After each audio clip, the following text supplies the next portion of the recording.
Good afternoon, viewers. This is Dimapur 24/7.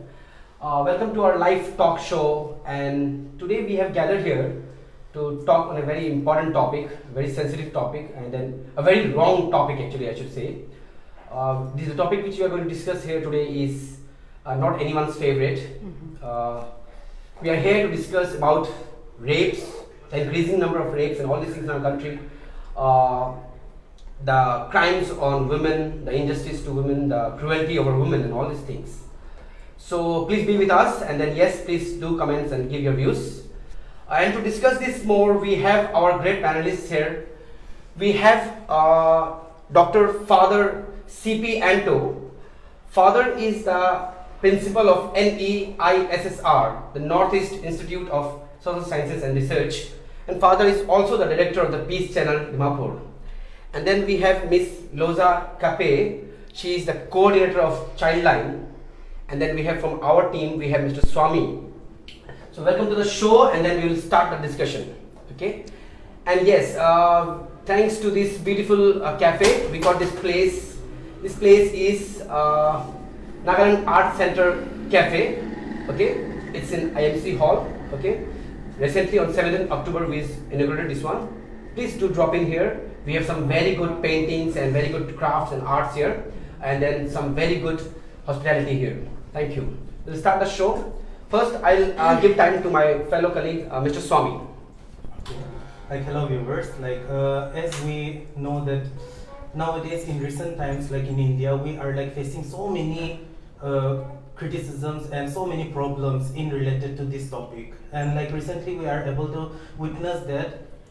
In few days in a week, continuously we are able to witness in the news that the rape cases are keeping on increasing, and it's a very hurtful thing to say that even in Nagaland we have witnessed a case recently. So why is this kind of things are happening, and why people are not taking any serious action to stop this act? So we will have a small talk show in this, so that we will be a bit aware of the problems, and we will also talk on the women's safety, what kind of women's safety things can we take up, so that we will be able to reduce these things and we will live in a peaceful society.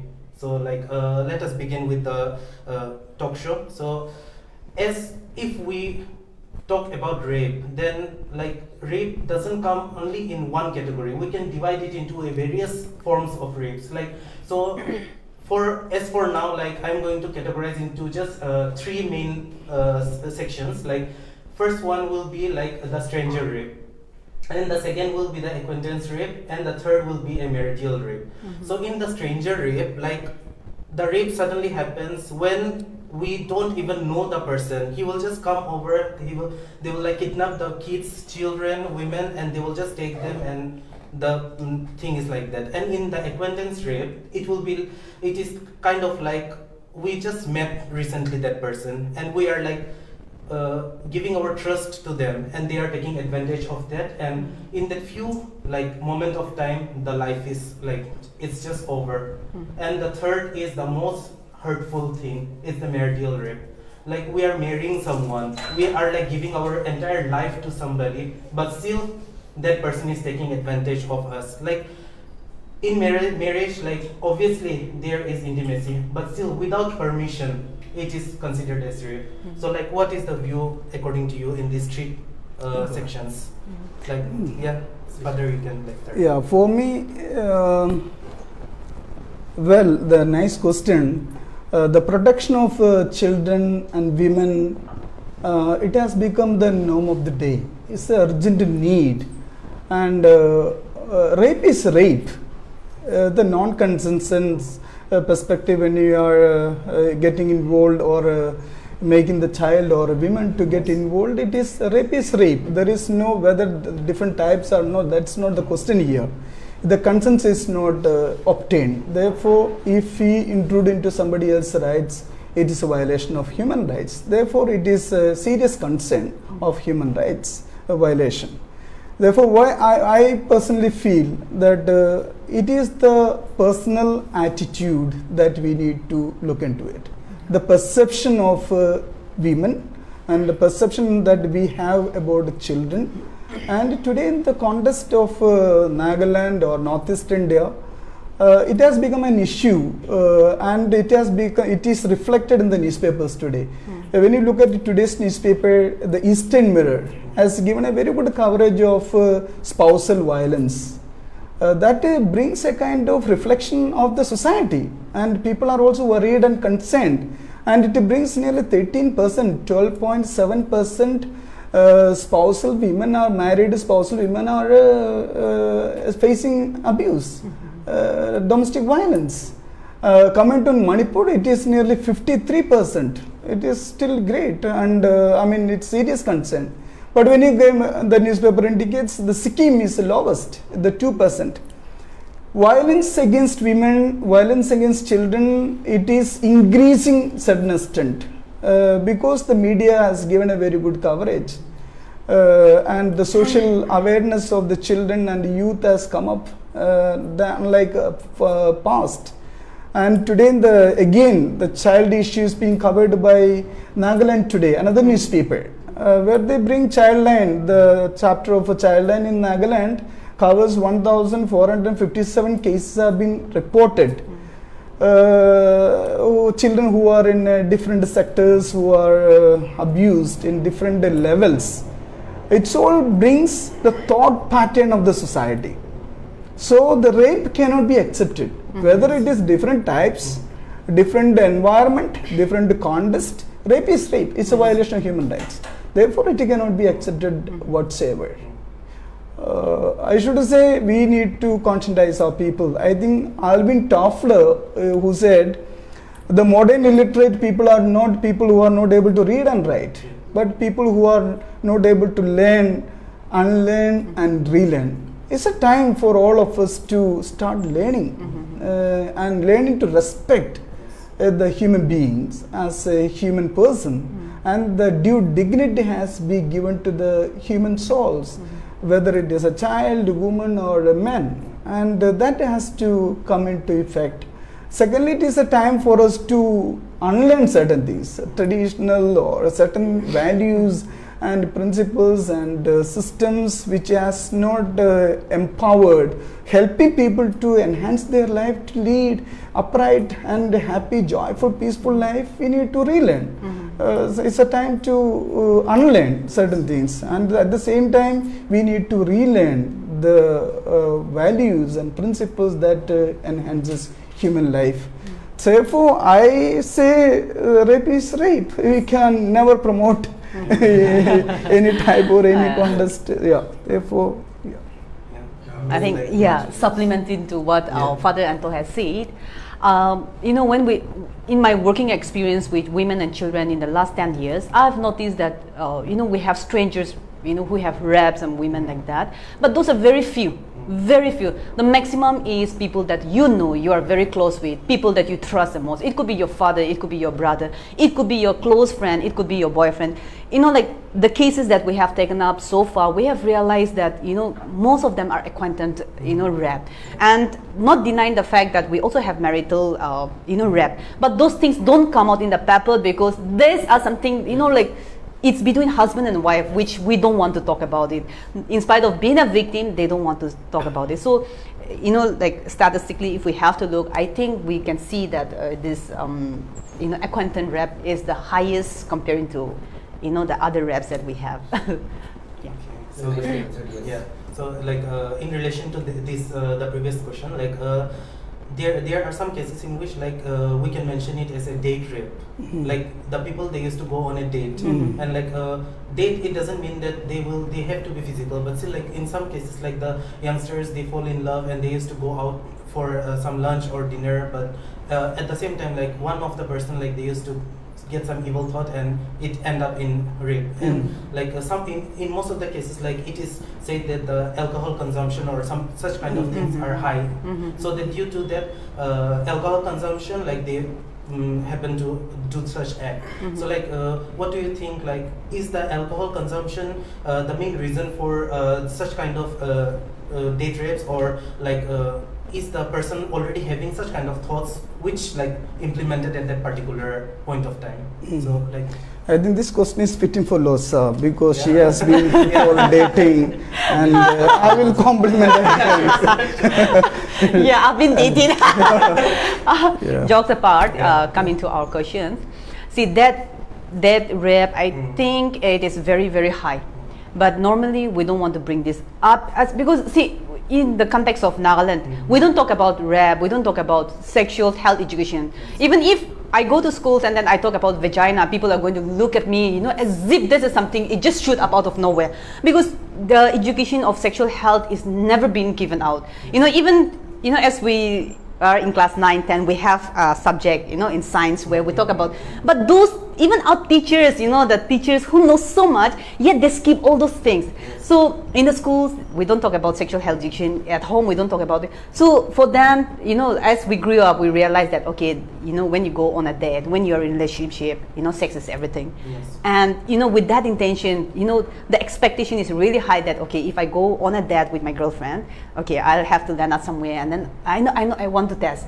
So that's how it happens. On the other side, we also realize that, they want to try out the teenage, especially, they want to try out everything. They want to explore, they want to feel how it is. So they go into that. So I cannot say like it is intentional, non-intentional, but it depends on person to person. Again, when you talk about the alcohol consumption, that could also be another factor. When you take the alcohol, like you lost conscious and you don't know how to take the decision.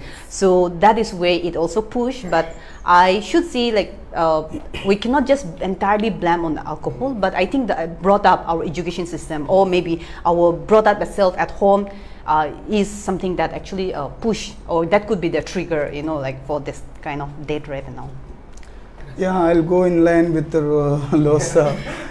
It's true, every religion speaks what is right and what is wrong. Christianity or Hinduism or Islam or any other Jainism or Buddhism, sex before marriage is not permitted. Yes.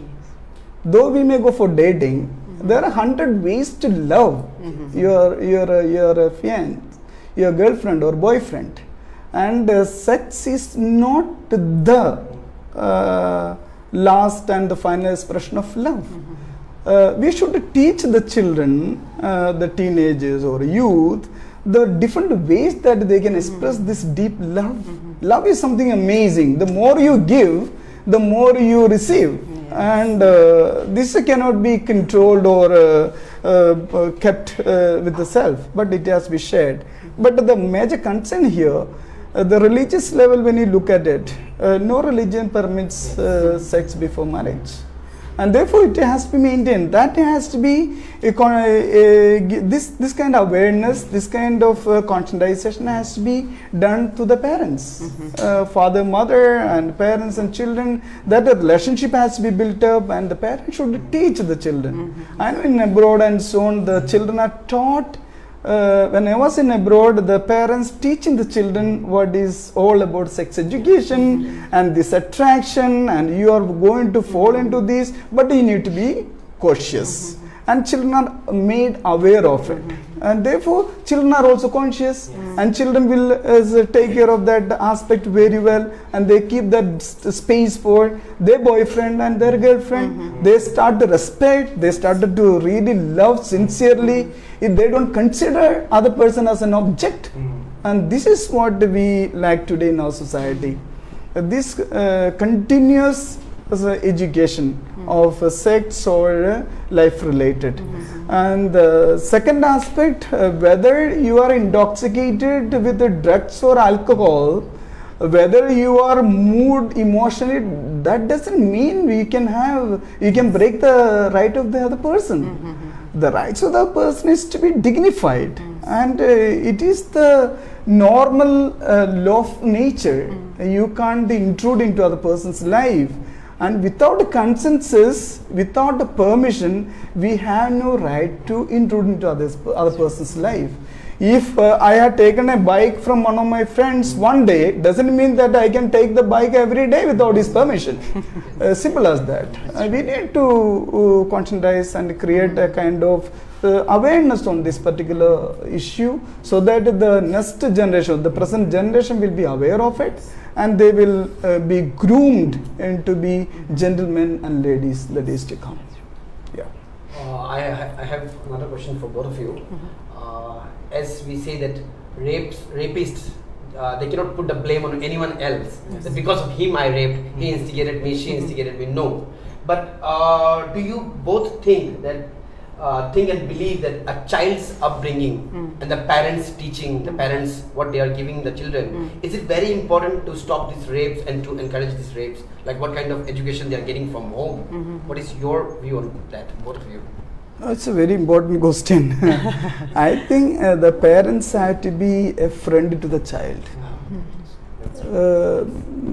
There should not be much gap between parents and children.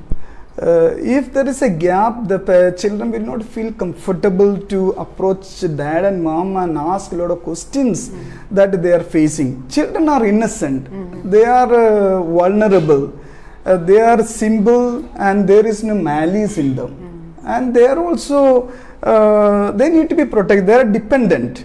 So the parents have to play a very big role in order to create that ambience or the environment where their children feel comfortable to ask any questions that they want. So when that relationship is built up, I'm sure this kind of upbringing of the children will be in a right perspective. If that is not happening, children will try to get information from their friends or uncles, aunts, who will be taking advantage of the situation and in a wrong way, and the child will be misunderstood and the child will be exploited. I think this is a right question you asked. I think we need to conscientize, and also religion, whether you are a Hindu, Muslim, Christian, I think every religion should take up such issues in the churches, mosques and temples to speak about it. And social issues are not the concern of the church leaders today, often. But the social issues are the primary concern of the church concerned, religion concerned. And we should incorporate in our preachings and sermons these social issues, so that constantly our children, our youth, our parents will be educated.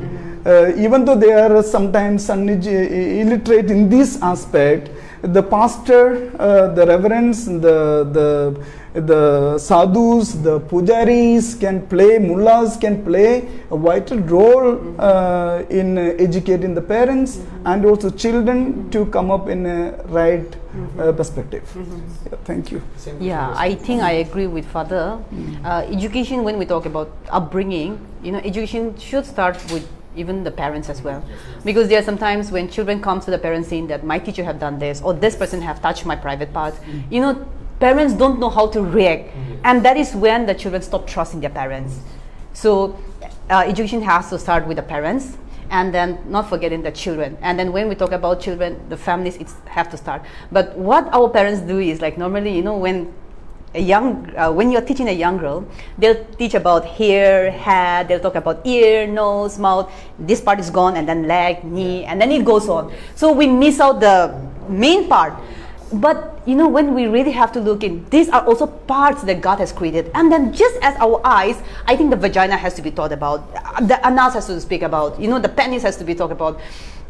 In the recent year, we have talked a lot about sexual health education in the schools. So when I go to schools and then when I talk about, how many of you know that you have something called vagina, and they are like, oh, Yes. Yeah, they do that. And then I also realized in the Sunday schools, I have, approached some of the deacons saying that during the Sunday school camps, why don't we have a sexual health education sessions? And then the response that I get from them is like, our children are too innocent to learn this.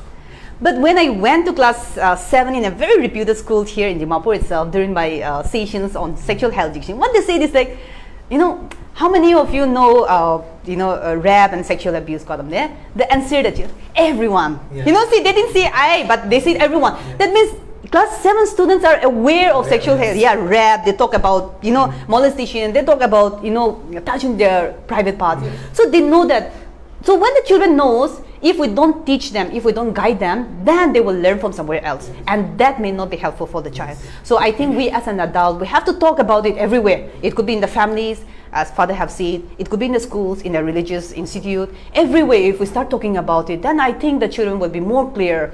I go to schools and talk about good touch and bad touch, safe touch and unsafe touch. I say, your private parts should not be touched by anyone. It belongs to you and just you alone. So if anyone touch it, please go and report to your teacher. Please go and dial 1098. Please go and tell your parents or people that you trust the most. When I tell them, they say, like, some students respond that saying that, even if I tell my parents, they say, okay, that's what they say. But even me, as I grew up, I realized that my teacher, when I was in the school, sometimes they come and touch our, like bag. They paid us, and then we don't feel comfortable, and we know these are also sexual abuse. The intention is not good, but still, then I cannot scream, I cannot shout, and then I cannot say like ito hushi, never ko na pare na. And then, during my sessions with some counselors, I've also realized our mentality is red means, you have to scream and shout, bachao, bachao. Yes. Reality don't happen that way. Yeah. It's so difficult for me to go and say, kumbabra mo ilaga muji chudishe, kela chudishe. That is a word that I don't want to talk about. Yes. In spite of me being a victim, way to ko na parabudo. So be in the shoe of the child, and that child will never be able to understand. So sometimes people say, ito red no, because the child was also enjoying. The child does not understand the consequence. So I think education has to start from home, has to start in the schools, has to be there, with us, like, social medias can't even hobo. It could be, even in the religious institute, everywhere. I think we have to talk about this, making every child understand that these are good touch, these are unsafe touch. These are the people that we can trust and we can, report. I think that has to be, made understand to all the children. We do sessions where we come up with, like safe circles, and then we make the children identify who are the key people, they can reach out. So I think these are also key points that we need to start teaching our children. Yeah, thank you. Thank you for the wonderful answers. Yeah. So like, in relation to this talk, like, only we can't like tell that rape is the only crime which is committed against the children or women or any person in common. So like, other than that, like, there are domestic violences which are also physical abuse, and other than that, like stalking, like, because like nowadays stalking is increasing day by day. We can like definitely watch over that. So what is the viewpoint of you among these things, like physical abuses, domestic violences, and stalking? Like, what do you think about this? Okay, in the context of ChildLine, I will be focusing more on ChildLine because since I'm working with children, I will be speaking on my perspective as well. That's from the children. So, domestic violence is one of the highest cases that we have intervened so far. When we look into the statistics of ChildLine, we have realized that runaway children, child loss is the highest. Now, when we look into the reason why children goes missing, why children run away from home, the reason why children run away from home is because they are physically abused, sexually abused, emotionally or verbally abused. That's the reason why they cannot stay home and they run away. So they have different reasons. Like when it comes to the domestic helper, that is one of the highest again. Even at home, some parents are very abusive, So sometimes children run away because of those reasons, and then they are, abused. So abuse is very, very common, very high. But for us, in the context of Nagaland, what is happening to us is like, so abuse is something very natural. Now we take it for granted, and then we are not taking this as an issue. But we don't understand the trauma that the child goes through every day. There are some children who comes to us, over the telephone, personally to come to our office and say, I don't want to go back home because my father is this, because my mother is this, because my brother is this. So the trauma, and then parents say, even me, I grew up that way. So it would very natural. These are very natural. So they take it that way and they don't understand from the child's perspective. So when we look at that, abuse is very, very high again. So domestic violence, I think it's very, very high. It should be stopped. Yes, it should be stopped. At any cost, it has to be stopped. Yeah. Yeah. So many rules, regulations, laws, and acts have been passed by the NMSW is for the women's safety. These are all there, but can we go beyond that? That is our concern. For me, it is a kind of mutual understanding has to be developed. As I said in the today's newspaper, the spousal violence is growing, especially in this poignant and pandemic situation of COVID-19, where the husband and wife, they are all in the room centered, house centered, and where earlier they were 8 to 10 hours out or 12 hours they are out. But now today the situation is different. Last 8-10 months they are home centered. So the differences of opinions comes up, and differences of the jealousy plays. I mean, natural way of talking, the possessiveness comes in, and the social media, the WhatsApp, and these are all. If there is a proper understanding of all this, who is my wife, who is my husband, and with that respect and without doubting, and that comes with gentlemanliness. That comes with the natural way of conscientizing himself and being aware. And I should say a kind of spirituality has to be incorporated into marriage. They say 3 people to get married. That one is husband, wife, and if God is not there, I think marriage is not going to be complete. So the God-centeredness brings this kind of violence, abuse into the lower level. And the spirituality also plays a very big role. As a man is becoming, or woman is becoming transcended human being only because a person who is mindful, consciously aware of his own self, and try to make some changes, amendments in his own personal behavior or her personal behavior, so that it is incorporated, blend together. So the spirituality also plays a role in building up a better society, better family in our context. Thank you for the answers. Yeah. So like in most of the cases, like let it be rape or let it be physical abuse or domestic violence, like even though like the parents they are witnessing, like, or the neighbors they are witnessing, they are not willing to report the case.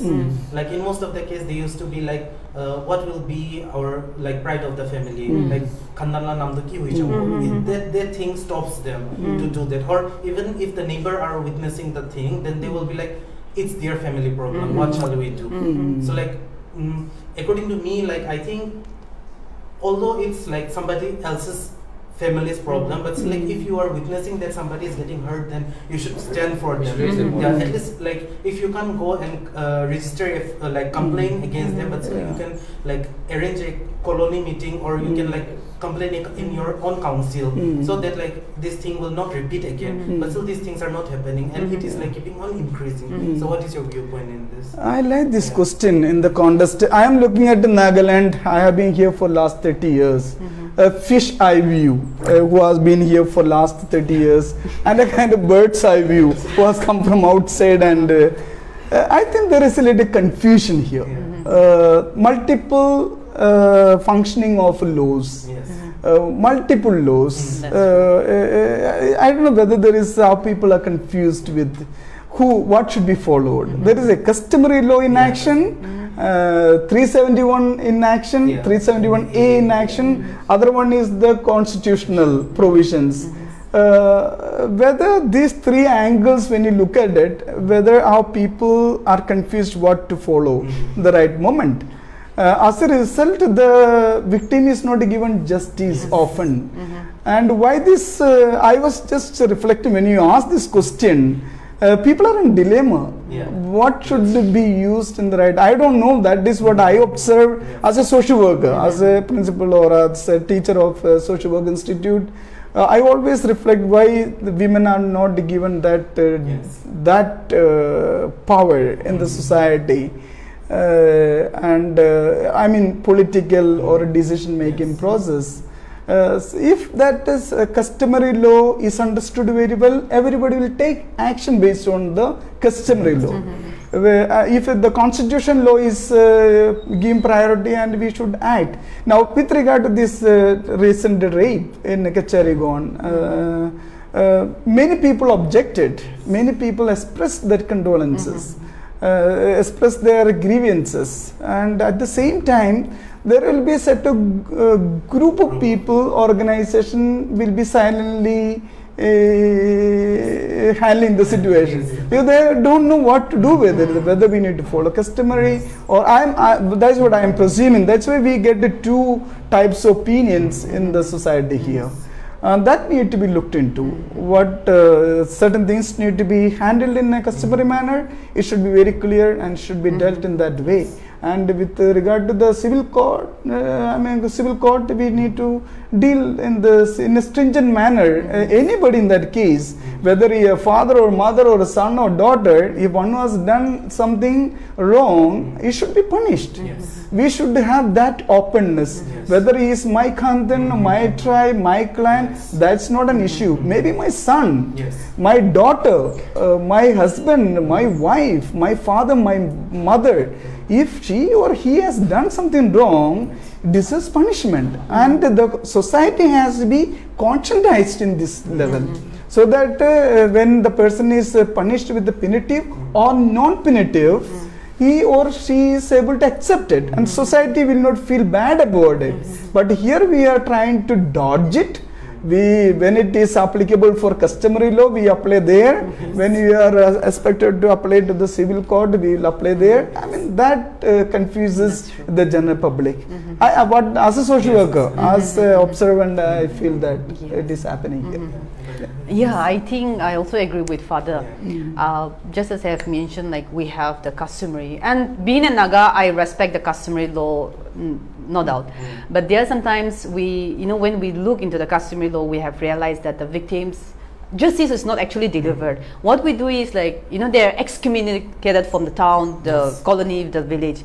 Now the question is, we don't ask, the question that we ask is normally like, how many girls are raped?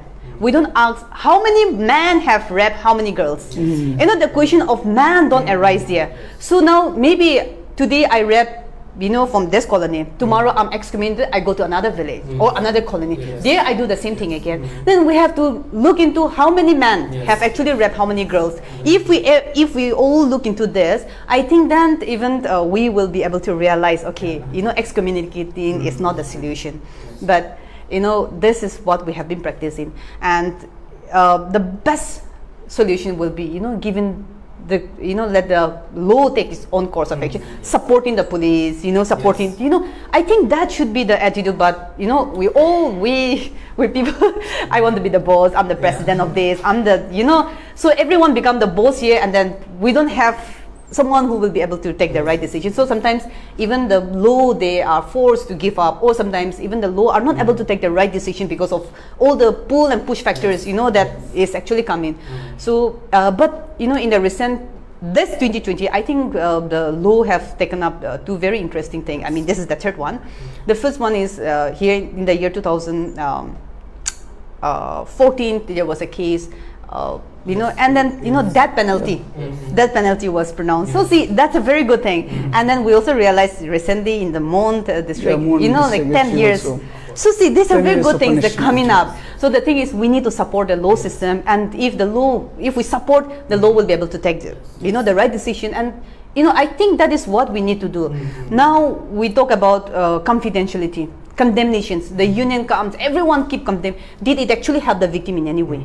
Did it actually help the victim? It did not help. Instead, the identity of the victim is also out. Because we Nagas are so closely needed, we know everyone. So if, say, for example, the child is from Angami community, Angami union will come in. Then we realize, okay, this child is an Angami. Then the village council will come in. Then, oh, this child is from that village. Then the, the students union will come in. And then we realize, and then, the identity is very easily, like we can make it out.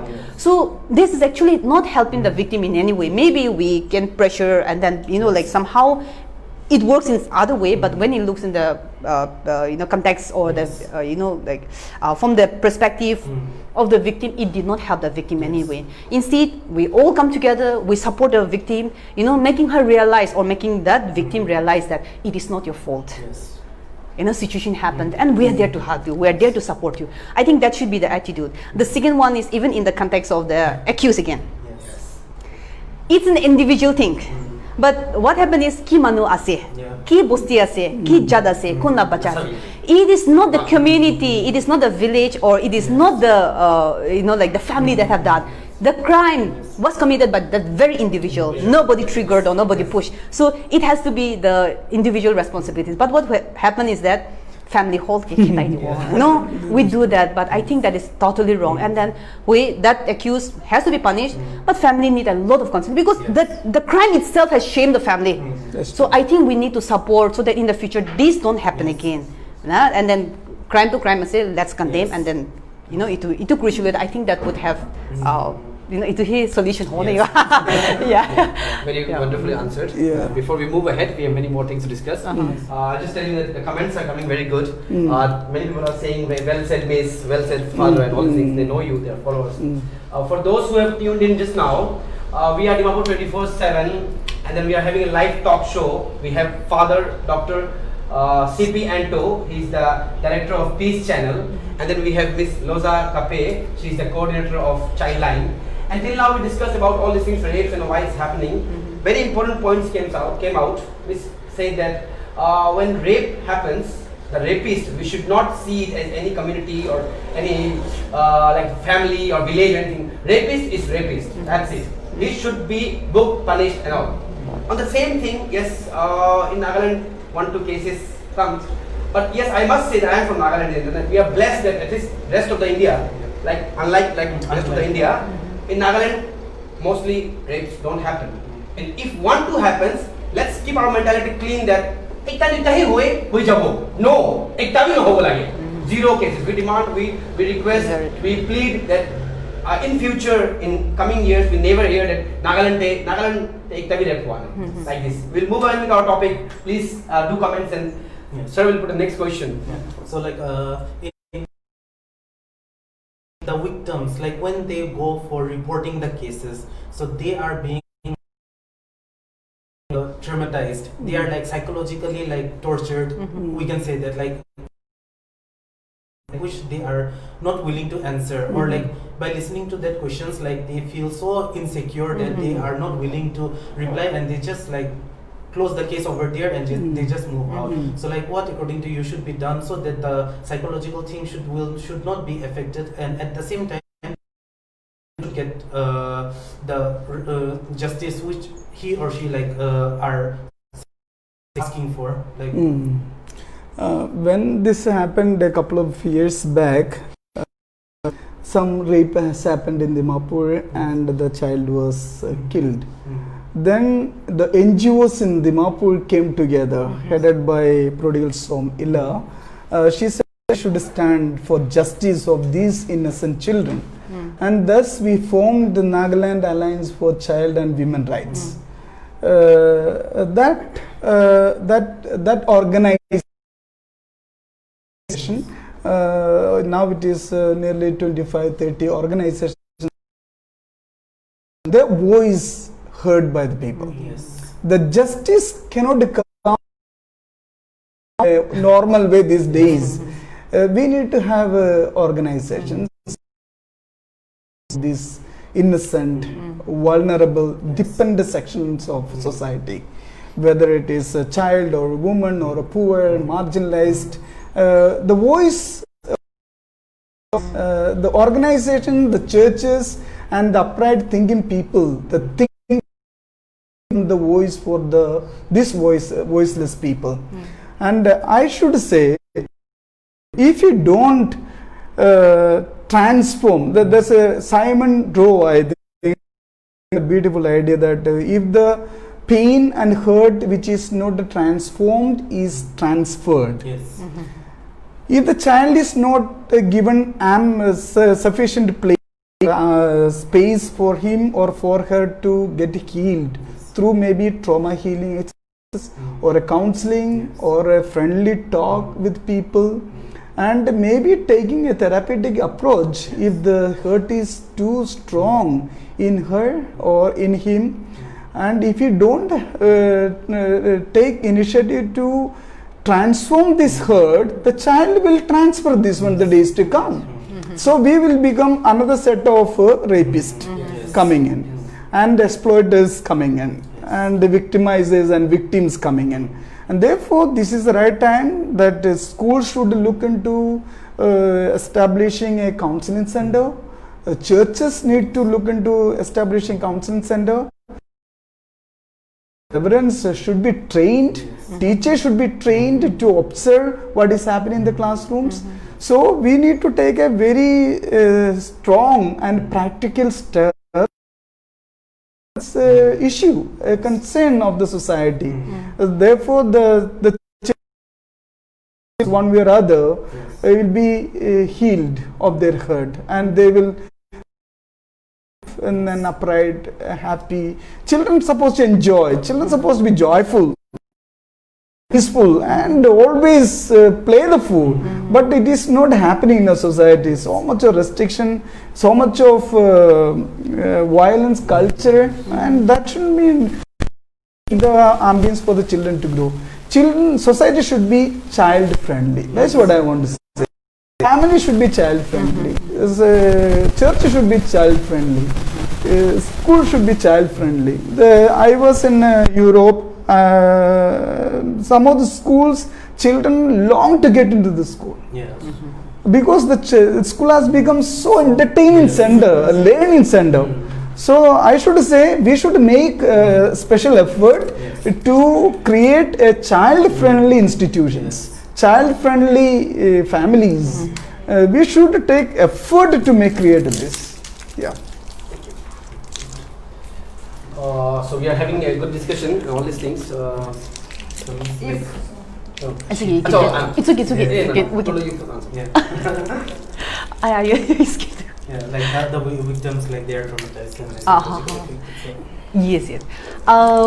Regarding this, to be very honest, the things that you happen to you, we don't want to go back to that same thing. Yes. And what happened to the situation is that you have to relive that memory again. Yes. Yesterday you have happened, tomorrow you have to go and report to the police. The same incident. So it's not easy. Yes. But I think if the community comes together to support the victim, I think tomorrow she will be able to, forget that. Yes. We need to have good counselors even in the police stations. We need to have good counselors in the court so that the victims are supported that way. In the context here, even in Dimapur, we are following the POCSO, and then I think we are doing, to some extent, we are doing really good. Everywhere we have loopholes, no doubt about that. But I think to some extent, the court are giving us the support person to the victim. So at least the child have someone to be there when the statement are recorded. So the child is comfortable. Even during the medical examinations, support person are there. Or the child that whom he or she trusts. So to some extent, that things are in place, and then we are working. We also have ChildLine. We have Saki one-stop centers to support victims during that time. So to some extent, our government is also taking up certain issues, but there are loads. We still have a long way to go. So together we can do it. Maybe I would like to add one point here. If you want to go alone, far. If you want to go far, you go alone. If you want to go fast, go alone. If you want to go far, you need to travel together. I think it is a time to NGOs, government and churches, organizations, institutions all together to work together to achieve this dream, to make Dimapur or Nagaland a safe place for children. Yes, that's true. Yeah, everybody should get involved, active in define policy, define concepts and strategies. A better place. Nagaland is safe actually for children. Nagaland, Dimapur is safe compared to many places. Our people travel at night, our children run around at night, our children move around at night. It's a safe, but still we can make a model for whole country. Nagaland should be known within a couple of years. This is the safest place on earth. People should come and live, and especially women, men, and children should find safest place here. Good. In the middle, I would like to say, इसके लिए है, जैसे father ने भी कहा कि नागालैंड को हम बहुत सारे रेस्ट ऑफ इंडिया वाले नागालैंड को अनदेखा करते हैं या फिर कहाँ है, all these things. You learn from Nagaland. I'm telling you, India में जहां हर मिनट में रेप्स हो रहे हैं, बिहार में, हरियाणा में, झारखंड में, नाम ठीक है, नागालैंड में आपको हार्डली सुनने को मिलता होगा. We are very open here. हम यहाँ रात को 10 बजे भी घूमते हैं, हमें लगता है. आपके शहर में रात को शाम को 6 बजे लड़की बाहर निकलती है तो डर के मारे ही निकलती होगी. प्लीज हमसे कुछ सीखिए कि कैसे बेटियों को सेफ रखें, लड़कियों को सेफ रखें, लड़कियों की इज्जत करें. ठीक है. और ये मैसेज हम जो आज ये वीडियो बना रहे हैं, this video is not here for our studio और लाइक फॉर आवर डिस्ट्रिक्ट और for our state. This video will share to everyone possible, and you also share so that it reaches to every corner of India, so that you see there is one state in Nagaland, in one state in country, Nagaland, where rapes hardly happen. That also we are going to stop very soon, completely. You learn from us, India wale, please rape ko rokiye. कोई भी rape हो. And then I just want to say something to our viewers that many cases क्या होता है कि एक बच्ची है, मेरी भतीजी है, अब चाचा हूँ मैं तो वो बच्ची सोचती है कि मेरे चाचा हैं, कुछ नहीं चलेगा. And then I am touching here there, वो अलाउड नहीं है. बच्चे प्लीज अपने आवाज निकालिए. ठीक है. This is your life, this is your future. Anyone whether supports or not, आप जाके बोलिए. If your parents are not listening, you go and say to your neighbours, to your teachers, anyone. Teachers are not allowed to touch you, your uncles are not allowed to touch you, relatives, father, anyone. कहीं मंदिर में जा रहे हैं आप, पूजा कर रहे हैं, कोई पुजारी भी छू रहा है आपको, बेटी बहुत अच्छी हो, अलाउड नहीं है. ये आपका शरीर है, जैसे मिस ने कहा, ये आपका शरीर है, आप इसके मालिक हैं, कोई नहीं है इस छूने वाला. ऑफ कोर्स हम खुद बाप हैं. एग्जांपल, हमारी बेटी को हम प्यार से हग करें, वो दिखता है, प्यार से हग करना अलग है, लेकिन गंदेपन से छूना अलग है. इसको प्लीज रिपोर्ट कीजिए. आप लोग जब रिपोर्ट करना शुरू होंगे तब आस्ते आस्ते ये बंद होना शुरू हो जाएगा. बहुत सारे रेप केसेस इसलिए भी हो रहे हैं क्योंकि हम रिपोर्ट नहीं कर रहे, हम बता नहीं रहे. प्लीज हमसे कुछ सीखिए, हमसे हिम्मत लीजिए. We are always open for you. Please do comments and all. And yes, we'll have some more questions for our panelists. So Swami will put the next question. So like in some of the cases, like we can say like the family members, they themselves like used to try to hide the things which are happening inside the family. Like just like sir said now, like if the family member themselves they used to do it, then they used to like tell the kids that like it is just your uncle, or this is just your brother or something like that. Like you should not speak it out. So like why are the parents like restricting their children to stand for their own rights? Like at present, okay, today you are stopping girl or boy or any family member from stopping that speaking that out. But so tomorrow, if the situation get worse and if she get affected, then why are you crying over there, like asking for justice and all? So like, what is the viewpoint in this? In the peace channel, we have it's a peace movement. We are working with the children mainly.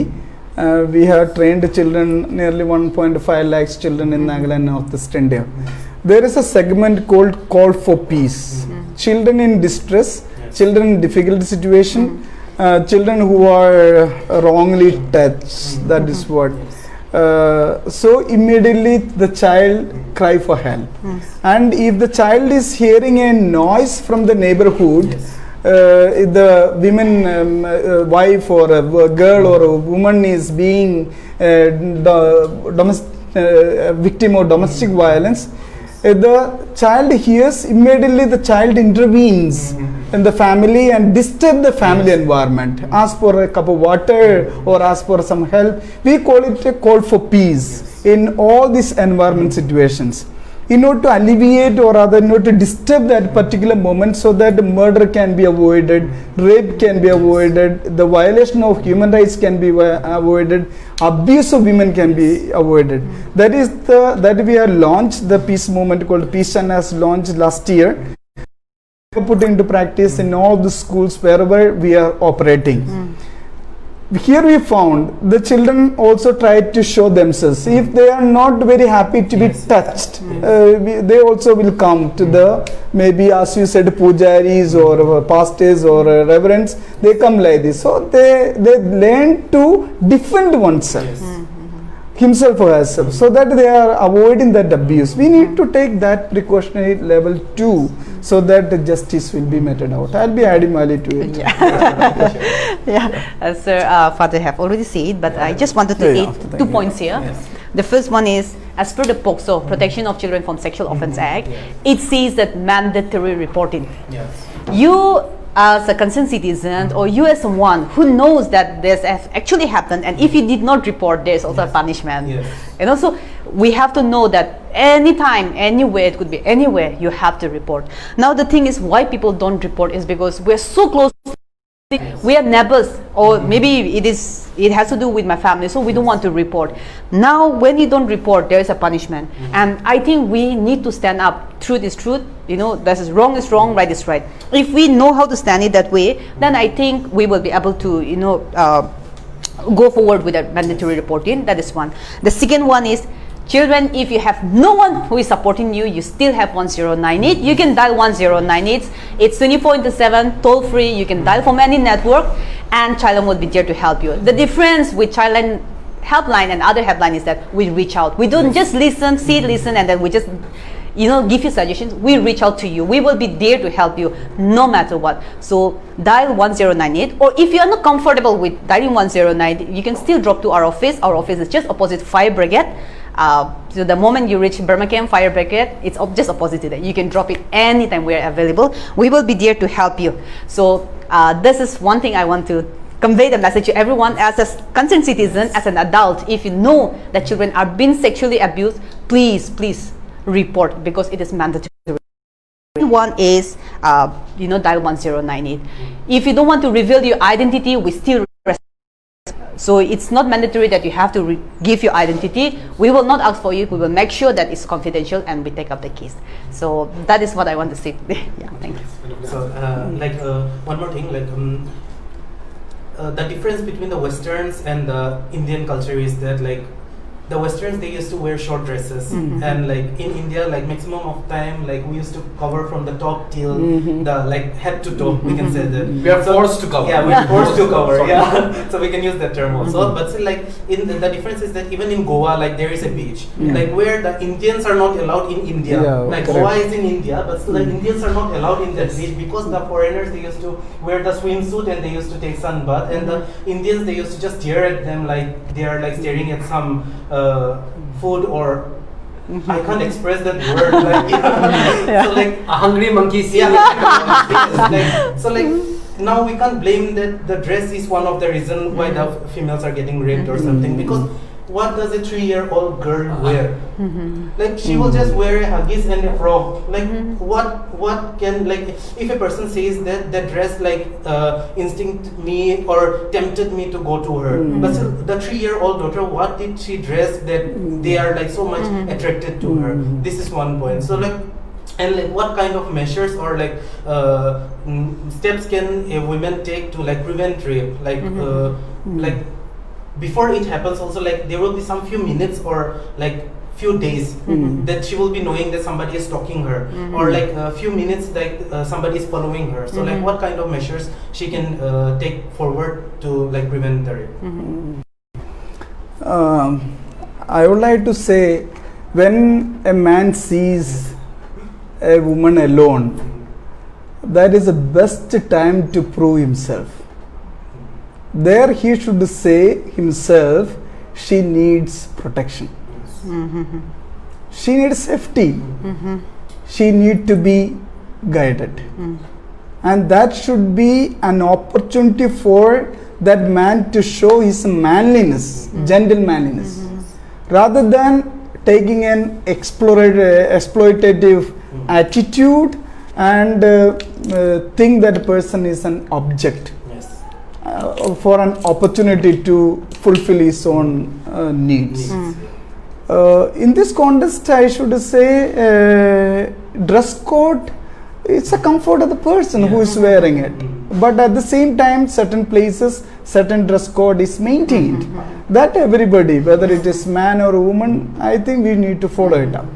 Otherwise, whenever and whatever he or she needs to wear, it is making the person to be comfortable wearing that, and it should not disturb, because we are not educated into that level. I think education plays a very big role, very important role, and we need to come up. We need to be liberated from all these clutches, which pulls us back to be more inhuman, certain extent. and we need to come out of it. And some strategies I would like to suggest. Women should speak for women. That is missing here. Yes. Often, even in the women, when she or she wants to stand for election, it is very difficult to see that women supporting women. Yes, yes. And women, when she wants to speak, it is the women should support and encourage and promote that person to speak boldly and stand for his. That need to be looked into. Then promote advocacy in a different level. It's very important in the conscientizing the society through advocacy, and the churches have to take that the mosque and the temples and the people who are in promoting religious activities should actively involved in promoting these, that women will be protected. Much more than that, the personal perception need to be changed. Human beings need to be transcended, to understand the whole concept. Yeah, I also agree with what Father have said. Wearing the right the right clothes at the right place is also very important. Again, what you wear, you should know where you are wearing, how you are wearing. That is also very important. But on the I think clothes has nothing to do, because we Nagas, we were half naked, some few years ago, and in spite of that, we hardly hear about rap. I think there is no rap at all. And when we look into the European countries, you go to the beach, they wear bikinis and all, and there is hardly any rap. But no matter what you dress, if the intention is not good, then you just get raped. You may be covered, like your eye may be open, but still then you will just happen. So I think I'm not saying that dress has nothing to do. It has something to do, but still then I think dress is not the main trigger. It is the attitude or the mentality. Like if you look at every woman as a sister, as a mother, as a daughter, I don't think you will go to that extent. But I think we have to start, as Father have said, education has become a very, very important role. Point, we realize that somebody is stalking us. What can a woman do? I think she need to speak out. She need to speak out to someone. She have to make sure that she is not in an unsafe place. If you that someone is stalking you and then following you around, then you have to avoid certain things. You have to make sure that you have some company with you. I think that is also very important. So girls need to speak out, and then we have to be smart enough. If you know someone is stalking you, someone you are aware of that, I think you have to be extra cautious. You have to take extra precaution. So I think that's it. Yeah. So in the few years ago, till I think 1960 something, there were no modern tools or DNA tests and such kind of things to prove that this particular person has committed this crime. But still at present, we are having so much modern technologies that we can even detect a person through the GPS.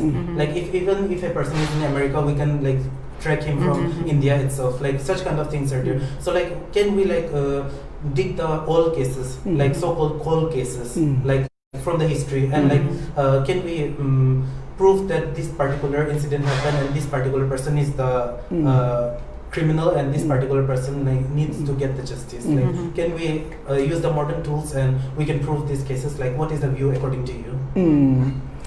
Yeah, that's a very important point. Many cases in the past is not given justice, and now it is possible using the whole modern technology. Since we are in a supersonic world, making use of those tools and traveling back to the history and finding out the culprit and punishing it. It's a very good question, philosophical question. The constitutionally, I don't know what is the age, the year. I think 7 years later, the cases, I don't know exactly what is the age, year, the case is closed. But humanly speaking, going back to the history and finding out the culprit and giving justice, sounds very good.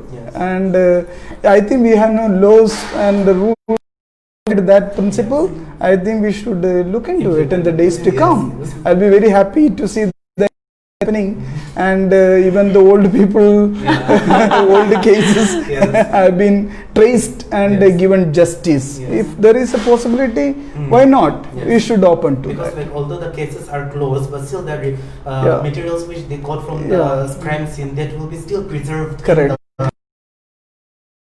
Things to like improve. Yeah, very good. Yeah, so nice. I think Father absolutely said so.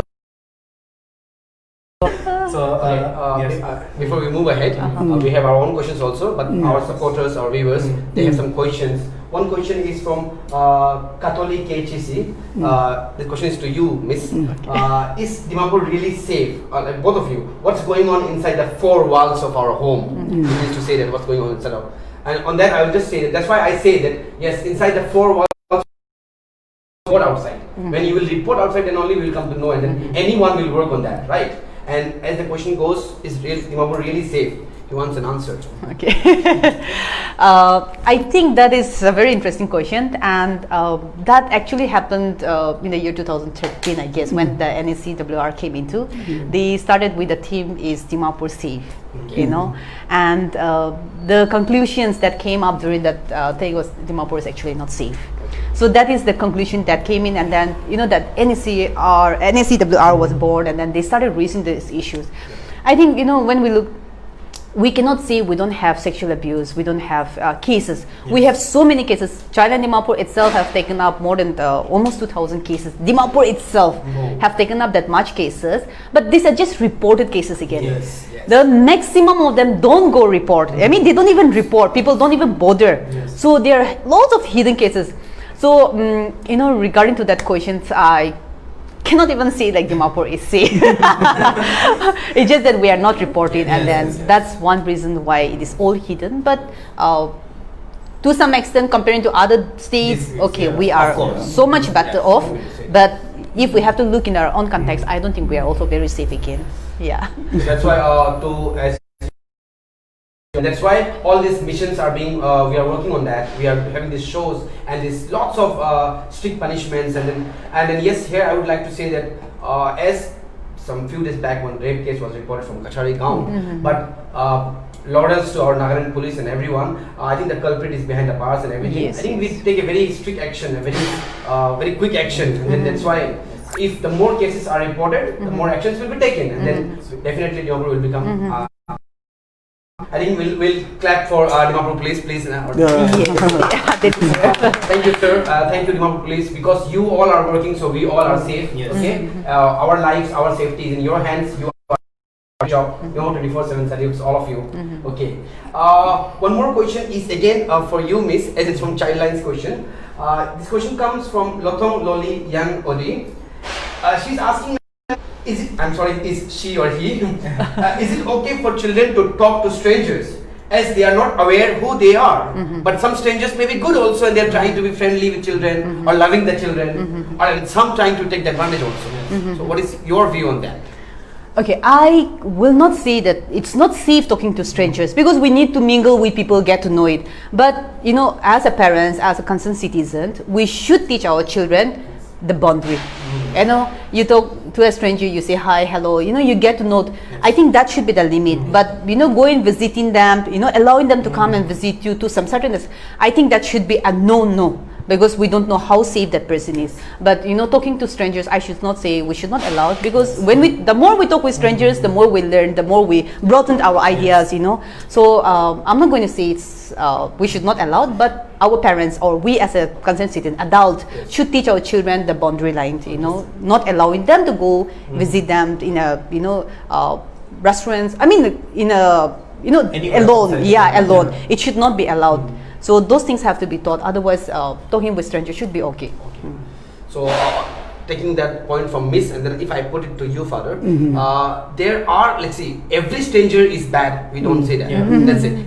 I personally, when I am working in the market, and then if I see some children, I try to talk with them. I try to, but I don't have any ill feelings. But so, what is your view on that? Like, what do parents do when like someone is trying to be really, as suppose I'm missing my child, he has gone to village, let's say, and I'm seeing my child in this child's face, so I'm trying to love him.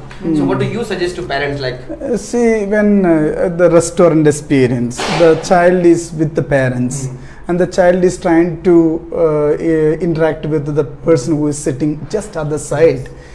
The parents are there. Yes. There, the purview is safe. The whole ambience is safe.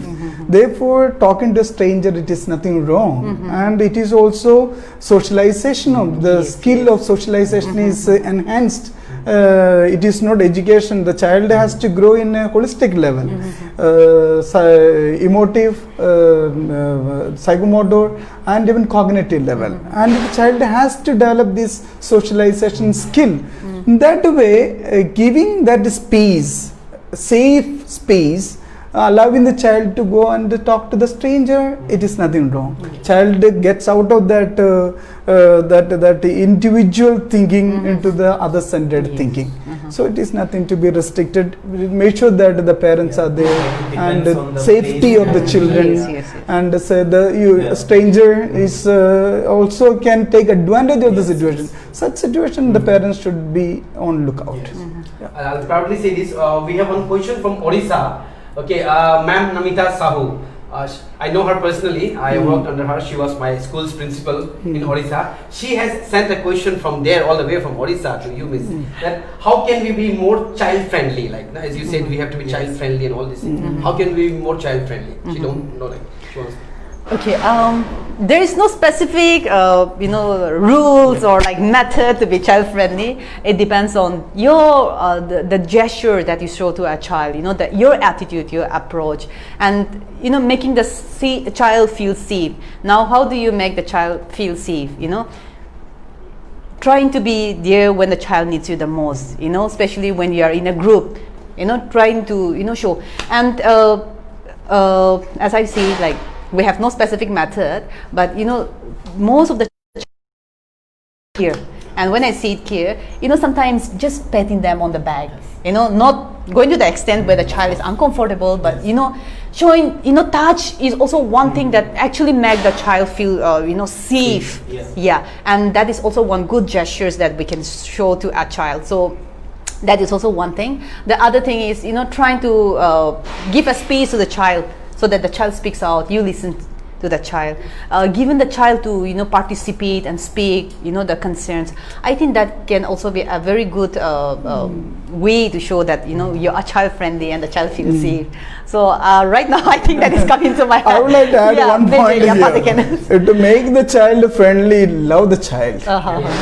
Absolutely, without any condition, you simply love the child.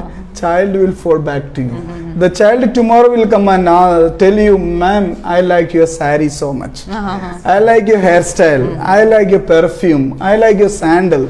And if the child tried to speak to you in that line, I think the child has already loved you so much, and you have created a kind of environment where the child can feel at home with you. And that child will share all the story that is happening to her or him, and make that environment possible. As a teacher, I think you are a teacher there. Yeah, I think it will be great. Okay, so I will put the next question. So we are mainly we started the topic with the women's safety and protection, but so apart from that, in Indian society and especially in Nagaland society, the males are considered as a masculine structure, and they are the most strongest and that kind of thing. We imagine a man Mota, that kind, and women is a bit lower than that. But still, in some of the cases, when a crime is committed against a boy, then it is only considered as a what do you say, a sexual abuse or something, but it is not considered as rape. So in 2018, such case happened in MB, a boy he was being raped, but still and after he returned back home, he spoke with his father, but still it was not communicated much, and at last he drank the red killer and he died. But still the case, the police took the case, but still they were not able to find the actual culprit, and the case was just closed. So why is such thing happening? Even though let it be a girl or a boy, but still rape is a rape. So why the Indian society, they are much into consideration of women's safety, but still if a male member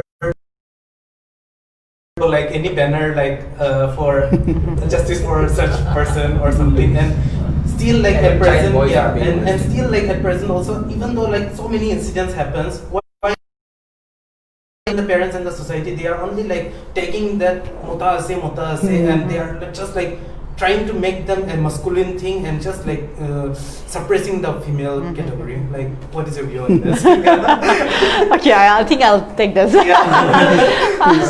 On a Yeah. funny note, I hope this didn't happen with you.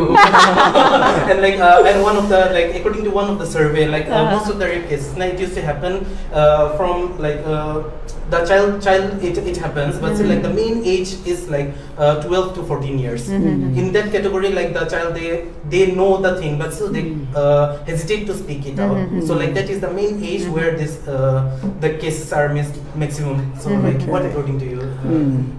Yeah, in this regard, some year ago, maybe in the year 2015-16, I don't remember the exact date, but even here in Dimapur, we had a sodomy case where a child was sexually abused by adult, or I should say a penetrative sexual assault. It was the anus. But see, the thing is, we don't talk about anus. We talk about the vagina. So when we talk about that, we take the male victim for granted, and then we don't talk about it. But even here in Dimapur, I have taken up one case with the Mezipama police, which were very supportive, and then that is one case that we have taken up. And I did a small survey with some few schools here, government schools, private schools, and during the survey, we have also realized even boys also fall victim. Yes. Not we assume, but even in the toilet, the senior class asks them to touch your private parts, like asking them to pull down their pants. So all those things are actually happening even out here in Nagaland, or say it's everywhere. I should say it's everywhere, but the thing is that we don't bring out, and because I think our brought up was in such a way that men don't cry, boys don't cry, So when we have been taught that way, boys don't want to talk about it, and even in spite of happening, they don't want to talk it. They keep it in the closet, and then that is closed. So that's it. Otherwise, there are lots of cases that is coming up, and then I think we need to even discuss about this together. We can do it. We need to start speaking even about our boys, men's right, and then POCSO says. POCSO doesn't talk about girls or boys. It talks about children. Children is children. So I think we need to promote POCSO, and then we need to talk about even our main, especially the boys. Yeah. It's a very interesting question. Everything is really interesting. Because when we are having a webinar other day, somebody asked, I'm also harassed in the family. I'm also victim of domestic violence here. What do you say? It's true. It's true. Men in the Indian context, women are considered as vulnerable, and they're very much cared, taken care, and all those things are attributed to women. Therefore, men's issues are not brought into the forefront. But men are also suffering. Yes. There are a good number of men in the families suffer.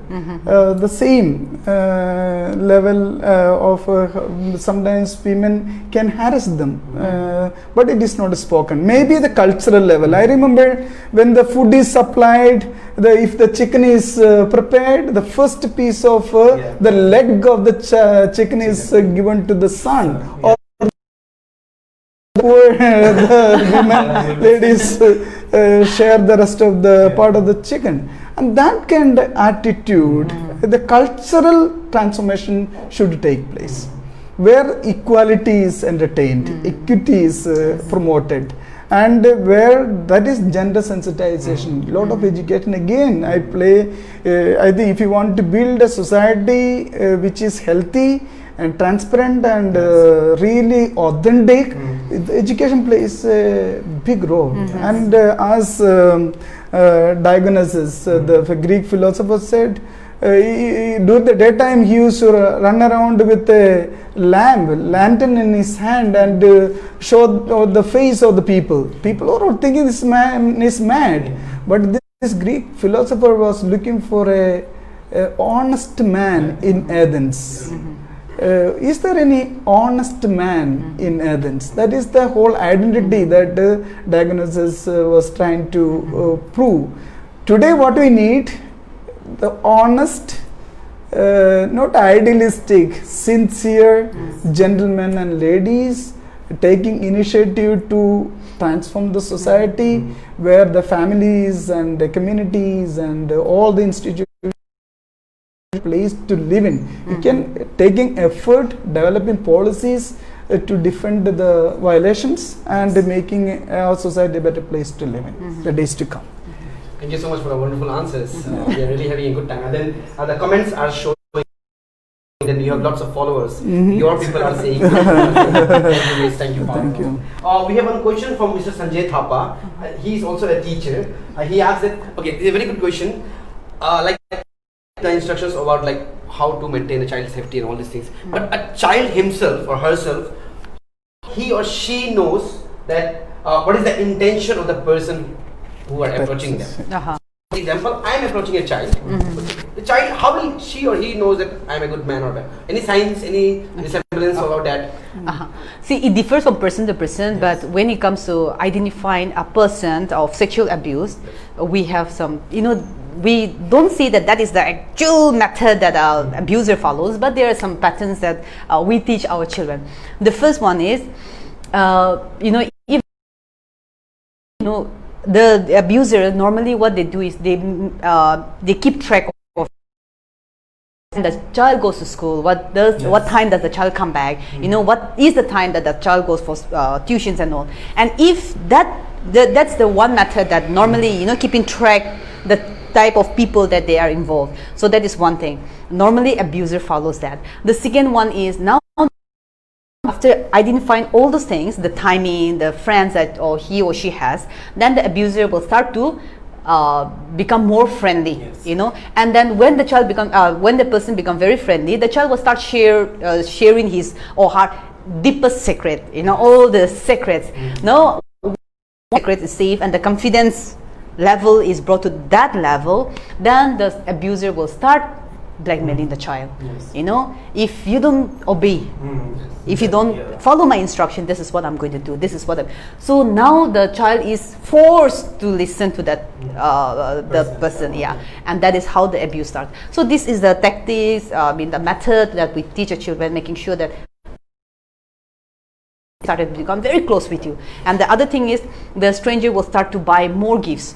It could be gifts, anything. So if you as a concerned adult or as a family, if you realize that your daughter or your son is starting to receive so many gifts, you have to question why, from whom, where, how. If those are the few methods that we used to teach our children, but that depends on, it differs from person to person, but that is our the methods that we have been teaching our children as of now. Thank you so much, please. Father, we have a question for you. Can I add one point here? Yeah, sure, please. You can add 2 points also. I just child psychology, they are not grown up to critically look at who is right and who is wrong. That's true. But abuser is always strategically planned, and therefore my simple concern, the parents have to tell the children not to take anything from the stranger, especially any food item, sweet or ice cream or the gift. Stranger is stranger. I remember in abroad and teaching children, if somebody comes to you and say you are my friend, the child is taught to tell, come on, you are not my friend. Very blunt. We may say that you want to develop a relationship and say hello, how are you, you are my friend. The child is empowered, capacitated to say, come on friend, you are not my friend. And with that the man moves out. All his intentions are defeated there. And the child takes sufficient precaution strategy and make a safe environment for him or for her. You are not my friend, therefore please don't come. Especially when parents and dear ones are not along with the child. Never allow the child to receive anything from the stranger. Today we can't believe, maybe good people, but they also know that they won't get offended if parents are taught. That is the education that we need. Thank you. Thank you, everyone. Again, in the middle, I'll say, for those who have tuned in just now, we are Dimapur 24/7, and we are having a live talk show on the injustice, cruelty over women, children especially. And then we have panelists, Father Anto and Miss Lozua Kape. Okay, we have discussed many important points and all these things. Okay, that rape is such a topic that if we start discussing about it, as we are discussing very fruitful and all these things, it won't be ending in even 24 hours also, because there are more than mentioned, but still we are trying to do as much as possible. Okay, so in context to all these rapes and all, I have one question for both of you.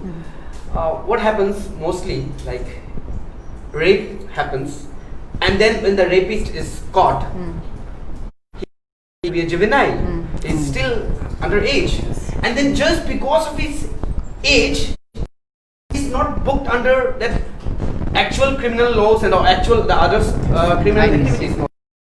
So I personally, like, I don't like this one, because if I feel that if you have the guts to rape, you should also have the guts to accept the punishment. Why you should be forgiven on a child's basis, right?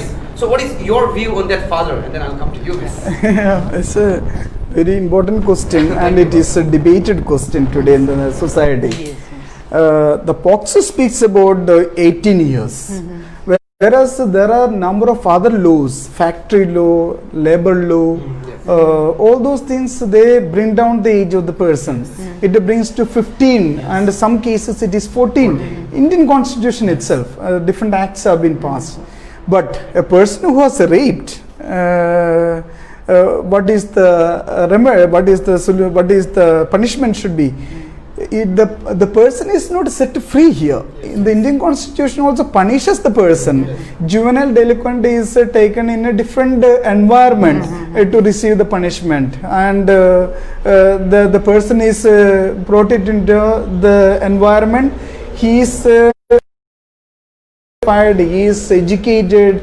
Of course, he is not punished as an adult who is who perpetrators of rape. But here also the person is punished, but not as equal as the other person.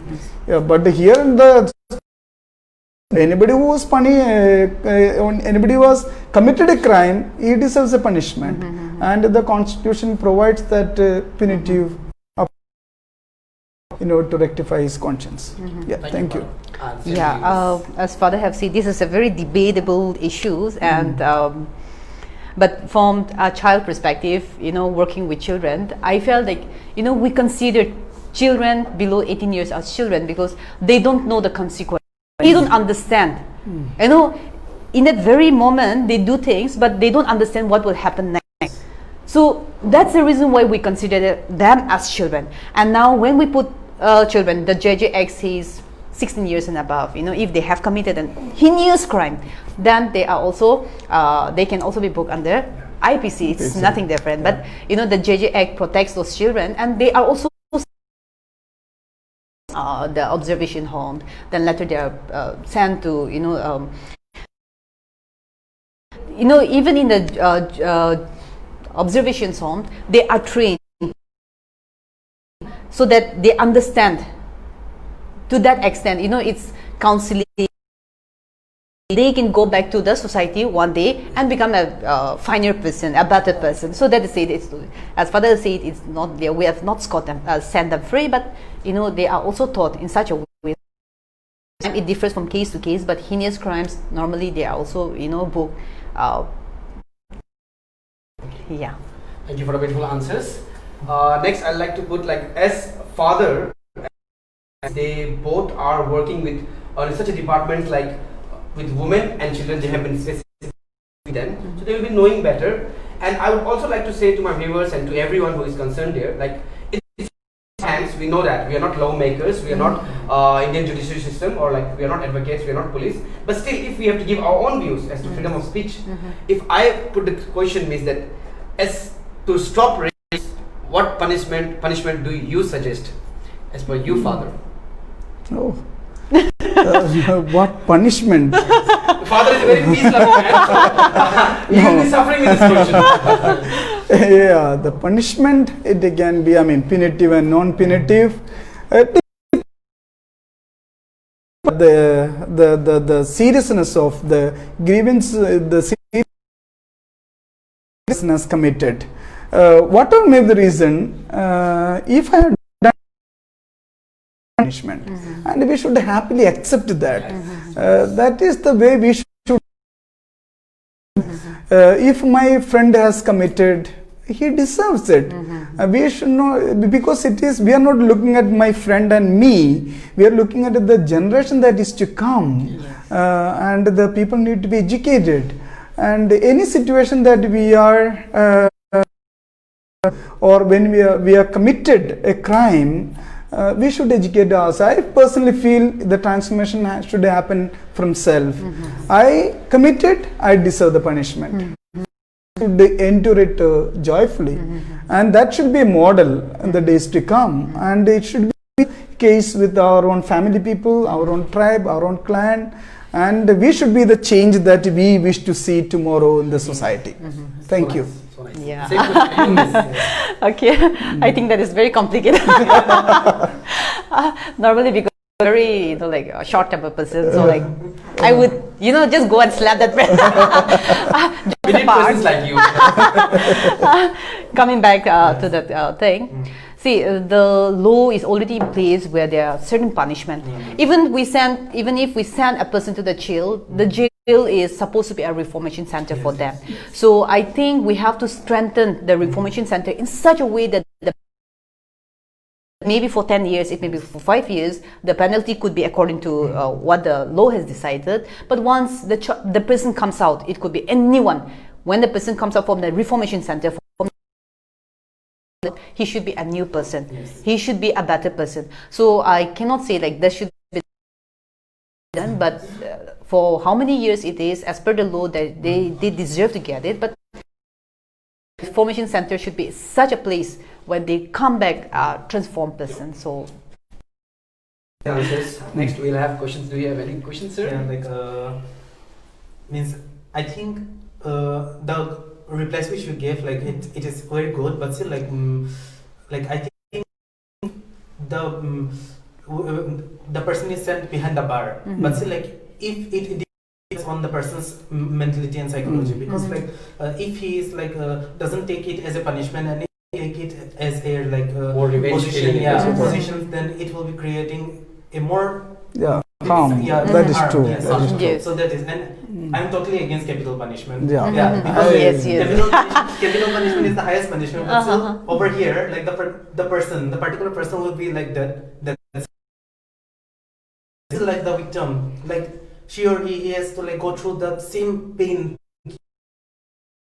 Unless a particular person arrives in their life to support them completely. Particular thing like. What kind of like punishment do you like suggest, so that like they will be, even though they are behind the bar, but still they will like realize their mistake and like they will rectify themselves and they will turn into a new person. They should understand the pain which they have given to others, to the person, spoiled others' life. They don't only many. I think most of the cases they don't just rape, kill, and then kill, like murder, all these things. They are just destroying the whole life, the whole family.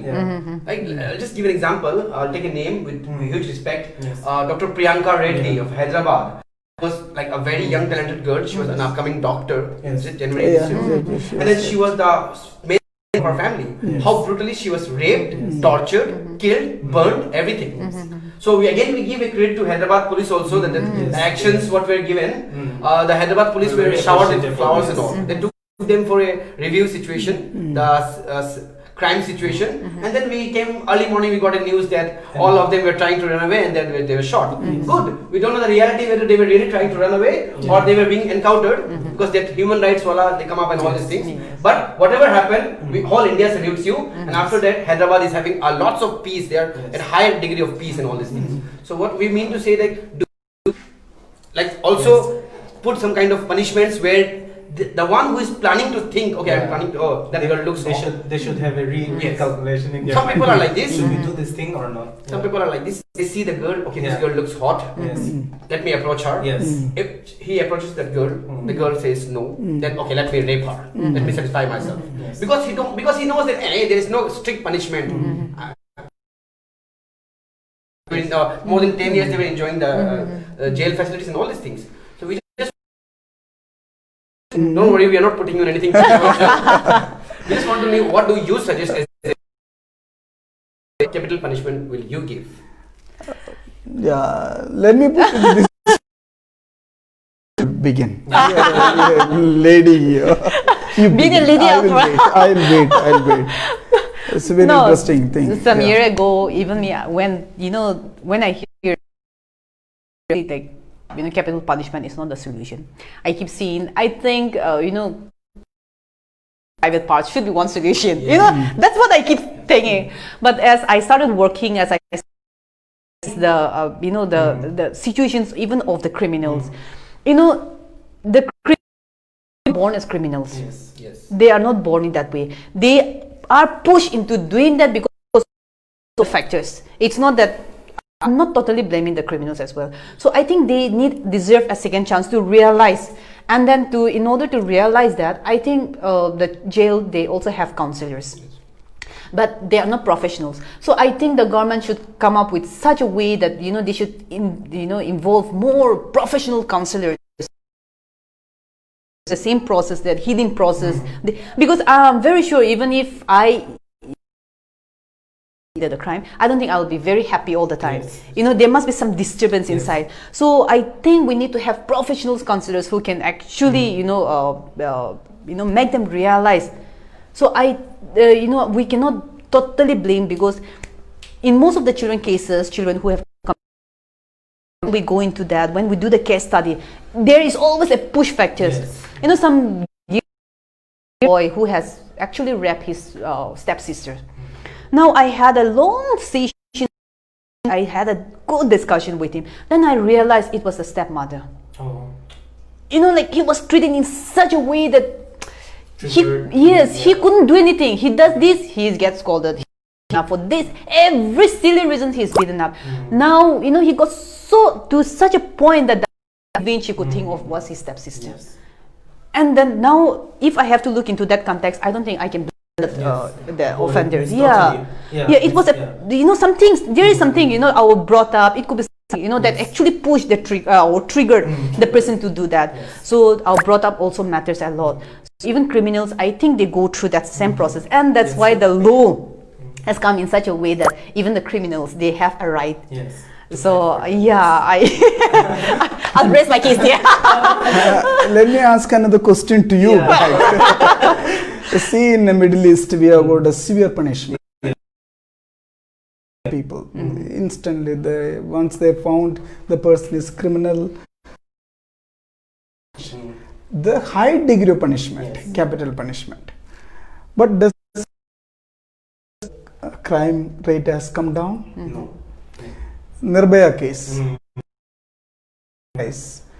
Does it mean that the rape is completely brought down? What an adult awareness. On the other hand, I should say that criminal mind also can be transformed into something greater, given opportunity. So the constitution gives certain degree of punishment for all the crimes, and that is one level. But the second level, or I should say, given opportunity for him or for her to be transformed. Yes. And he can be made a saint today. Yes. That is what the human dynamism is all about. We are all human beings, and I look for that opportunity for people to be transformed and to be a better person. Now, looking at the Rwandan incident, 1994, they killed thousands of people. Nearly 8 million people are killed by Hutus and Tutsis. But today they have to rebuild Rwanda. The Hutu community going and rebuilding the Rwandan communities. And they say, I committed 200 people, I killed 200, I killed. But they are not going to use that punity approach, but a non-punity approach to rebuild a better society. I think that is the need today. Punishment, we should not do away with punishment. Punishment should be there, but it should have a punishment should be meted. At the same time, we should see the psychological, spiritual aspect of the person, where the person can be transformed into a better human being. Thank you for the wonderful answers. Yes, dear viewers, if this topic is such a topic that if we keep on discussing, we have our limited time and all these things, and father and miss, they gave their time from their busy schedule and all these things. So I'll put a last question, and then we will have a prayer by father, and then I'll give my ending words. Thank you. And will it be okay, sir? Yeah, Fine. fine. If you want to say something, No, it's done. but the viewers and we are loving your words. Thank you so So much. we will be happy You're if you most speak more and welcome. more. Okay. The last question is, apart from these rapes and these crimes and all these things, in this world we are living for peace, for love, and we hardly are. I think peace very less nowadays. The previous days and nowadays, everything gone. A true friend outside he's showing friendship, but inside he's jealous of me. He wants me to get distracted. No. So, what do you suggest? And you suggest like to get real peace and the real true peace in our society among our people. What do you suggest, Father? Loss again. Father is very smart. And I'll- Till the time you give the answer. or I can do, no problem. Absolutely No, I'm just issue. kidding. Yeah, absolutely no problem. Okay, I think that's also a very interesting question. Like, you know, we are living in such a complicated world now. We don't know whom to trust, whom not to trust. We cannot even trust our own family at this point of time. You know, there are children who have gone through so much. You know, the fathers have actually raped them, the brothers. So, you know, like now we're confused in such a way that we don't know whom to trust, whom to love. So now, if I have to put this, you know, in, you know, the world is not bad because of bad people, but it is because of good people stood up for the truth. So if we all stood up for the truth, as a good citizen, as a good Christians, as a good you know, Hindu, as a good Muslim or a Jain, you know, if we could all, I think there will be true peace, you know, true love.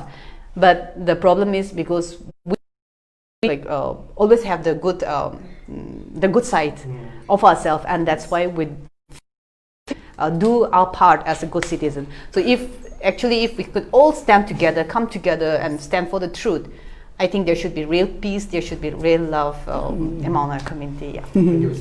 You've done a great job.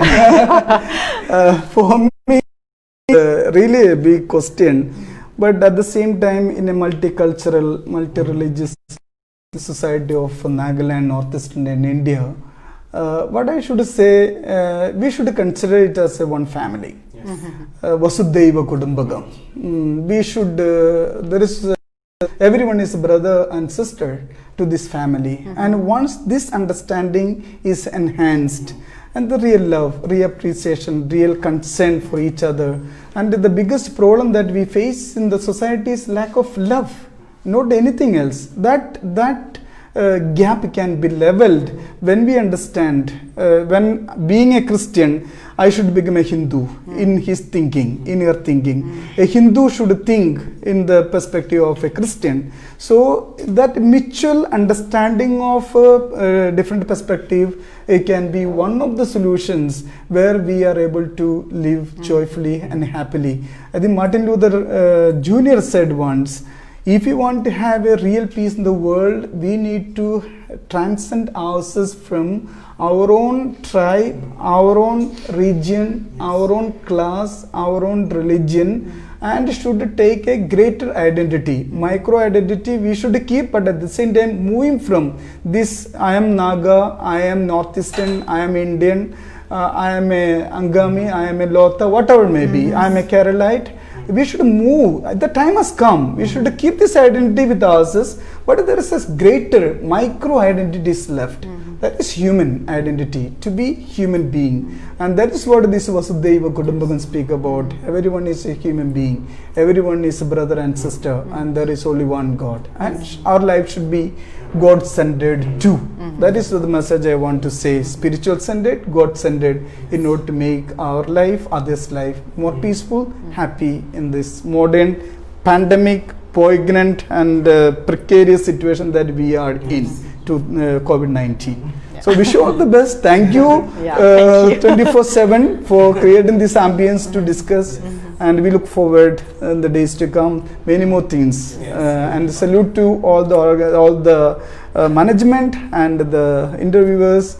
And Lozua in a very special way. And you did a great job. Thank you so much. Yeah. And the cameraman there. Great. Okay, Thank you. God so bless. as we are approaching our end, okay, the show's end, we mean to say. So I would personally say that Dimapur 24/7 as a team, we always look up to the society, what we can bring the best for the society. And I'm sure today our team members, the followers of Miss and Father and other fans also, I think the respect level which we had for both of you, now it has increased Great. tenfold Yeah. higher. My God. How nicely you both of you answered, Uh. and such genuine answers from your heart. And the comment box is, our comment boxes are full comments like well going and good going and all these things. So we are really honored and proud to have you both here on our show. you so much. We'll be definitely looking forward. Yes. We'll be having a prayer led by a father, and then I'll just end up the words by my words. Thank you. Let's pray. Lord, our loving Father, we thank you and we praise you for bringing all to discuss, share, and to enhance the knowledge of each one of us in order to lead a and happy life. Lord, at this moment of COVID-19, where many lost their life, we remember them and may their souls rest in peace. Lord, remember the people, those who are suffering from COVID-19, and all the frontline workers who are tirelessly working hard to maintain the life and also to healing aspect. The doctors and the scientists who are working on bringing up the antibody, Lord, inspire them that we may be able to deal this issue in the right way. 24/7, all the crew members who are tireless bring a society which is peaceful, happy, come through this YouTube and talk shows. Lord, bless them with the good health, both mind and body, Yes. and bless all their activities, and bless Nagaland, and bless all the people, those who are working in order to find a better place to live in. Let our innocent children, the voiceless people of our community, our state, have voice through this empowering media YouTube presentation of 24/7. God bless all of us. God bless Nagaland. God bless all the people working tirelessly for peace and justice. May this prayer in the name of the Lord whom we believe. Amen. Amen. Thank you. Thank you, Father. So, dear viewers, we had a great afternoon till starting of the evening. We really learned many good things, what Miss Lozua spoke and what Father spoke. I'll just say, as we are discussing about rape, Hindi, English both, we are discussing about rapes. I feel that how rapes can stop. This is my view. Next time, when anyone is planning to kill someone, just think that जो दर्द आप उस लड़की को देने वाले हो, अपनी माँ को वहां रख के देखो. Again, I'm not saying कि आपकी माँ बहन साथ ऐसा होगा, किसी के साथ ना हो ऐसा. It shouldn't be that happening with anyone. Suppose if somebody's mentality is going so dirty that okay, I have to rape this girl, be it any reason, just think that how you're going to torture that girl without her willfulness. The same place you keep your sister, your mother. Second point, be a man. Now when I'm saying be a man, एक मर्द बनिए. चाहिए example, आपको sex ही करना है, आप smart बनिए, पैसे कमाइए, इज्जतदार बनिए, दिन रात कीजिए. No problem. I am sorry for my words, but ये जरूरी है. ठीक है, लड़की अपने प्यार से, अपने मर्जी से जो दे, वो उसमें जो मजा है उसमें किसी चीज में नहीं है. ठीक है, एक्चुअली आपको लगता है 5 मिनट का मजा है, मजा नहीं है, वो एक गाली है, वो एक बीमारी है आपके माता के ऊपर, आपके पूरे खानदान के ऊपर, और आपकी वजह से पूरे कम्युनिटी बदनाम होती है. Third point is that please next time this video will be shared all over India. कभी भी ये नहीं आना चाहिए किसी भी politicians के मुंह से या social workers के मुंह से या फिर किसी भी activists के मुंह से या फिर किसी whatever organizations or like single people neighbors कि लड़की ने छोटे ड्रेस पहने थे इसलिए रेप हुआ. No, no means no. As Amitabh Bachchan said in the movie Pink, no is not a word, it's a full. ना बोले means ना बोले. ठीक है? छोटे ड्रेस पहने थे इसलिए करने का मन किया, इसलिए करने का मन किया, उसने मुझे इनवाइट किया, पार्टी में गई थी, रात को घूम रही थी, whatever means no, आप नहीं कर सकते. आप लड़की को प्यार कीजिए, शादी कीजिए और बेड पे जाइए, वो हाँ बोले आप प्यार कीजिए, उसको प्यार बोलते हैं, जबरदस्ती वाले को नहीं. I'd like to thank Nagaland Art Center Cafe for giving us this beautiful studio and the cafe for our show. It's a beautiful place. The food and the juices are amazing. Please drop in here. And the art paintings are superb. Okay.